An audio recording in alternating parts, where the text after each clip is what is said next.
Assalamu alaikum jama'a, barkanmu da wannan lokaci. A yau ne za mu kawo muku wani application da zai taimaka muku domin ka saurari kiran budurwarka ko kuma abokinka ko kuma dai wanda kake da buƙata domin tabbatar da samun wani information da kake da buƙata a kansa, ko kuma sauraron wani ko ka bashi wani abin mamaki.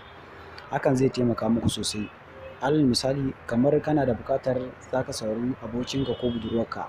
Misali za ka danna nan guraren. A gan shi ya nuna ma setting.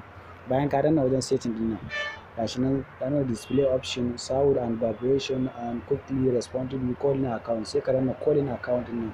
Wannan calling account ɗin shi za ka tabbatar ka danna. Idan ka danna shi zai buɗo maka, wato alal misali kamar nan guraren. Gashi nan Airtel da kuma MTN.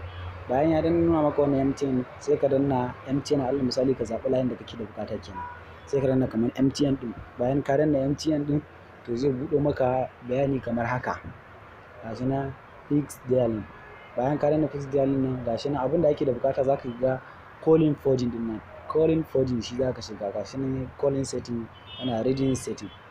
Bayan ka danna nan guraren, zai tabbatar da ya buɗo maka option wanda za ka zaɓa domin tabbatar da samun wannan izinin na sauraron kiran da kake da buƙata a wayar wanda kake buƙata. Alal misali ya ce wannan wayar ita ce wayar da kake so in ka saurara dukkan wani kira.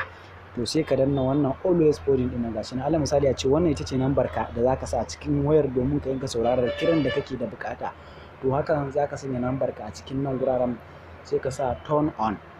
Turn on. Idan ka sa turn on ɗin nan, ka danna turn on ɗin nan, shine zai baka izini saurara dukkan wani kira da kake da buƙata a wayar budurwarka ko abokinka. Hakan zai matuƙar taimaka maka domin ka samu wani information da kake da buƙata. Bayan ka danna wannan turn on ɗin nan, zai baka update ɗin nan. Gashi nan. Okay. Bayan ka yi wannan, ka gama, sai ka tafi. Ka gama, ana da buƙatar sai ka koma baya domin ka tabbatar da cewar idan kana da buƙatar ka cire, sai ka sake shiga gurin da additional wannan calling forging ɗin, sai ka danna turn off. Shikenan ka cire shi. Allah kar ka manta ka danna mana subscribe domin samun ƙarin bidiyon mu akan irin wannan abu. Mun gode.